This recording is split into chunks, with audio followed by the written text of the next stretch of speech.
में खबरों का सिलसिला जारी है। आपको जाम शोर से खबर देते चलें। पाकिस्तान पीपल्स पार्टी के MNA और सरवरी जमात के रूहानी पेशवा मखदूम जमील जमान ने सिंधी अदबी बोर्ड के इंतजामिया को शानदार किताबी मेले का इनेकाद करने पर मुबारकबाद पेश की। मज़ीद तफसीलात बता रहे हैं रबनो आशा अपनी इस रिपोर्ट में। पाकिस्तान पीपल पार्टी के MNA मखदूम जमील जमान ने सिंधी अदबी बोर्ड की इंतजामिया को शानदार किताबी मेले का इनेकाद करने पर मुबारकबाद पेश करते हुए कहा कि ये इक़दाम अदब में इजाफे के लिए एक जज्बा है जो कायम रहना चाहिए। इस सिलसिले में न सिर्फ सिंध अदबी बोर्ड को बल्कि तमाम तालीमी इदारों को अपना अपना किरदार अदा करना चाहिए।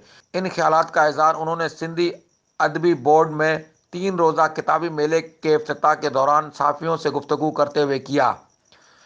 सिंधी अदबी बोर्ड को हेड ऑग पर चलाने के हवाले से पूछे गए सवालात पर मखदूम जमील जमान ने कहा कि हेड ऑग से मुतल्लिक 1 साल पहले से पेश करदा बिल को जल्द पास हो जाना चाहिए था, क्योंकि इसमें चंद दानाओं की तजवीज़ भी शामिल है और चंद तजावीज़ हमने भी शामिल कराई थी।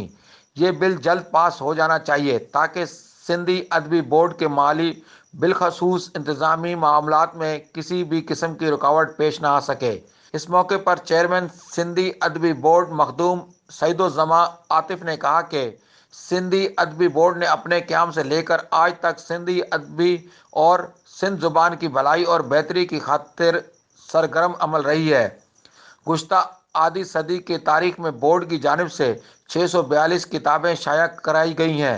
इसके अलावा 3 रिसाले सहमाही मेहरान, बच्चों के लिए माहाना गुल फुल और औरतों के लिए माहाना सरतियों रिसाले तसलसल से जारी हो रहे हैं।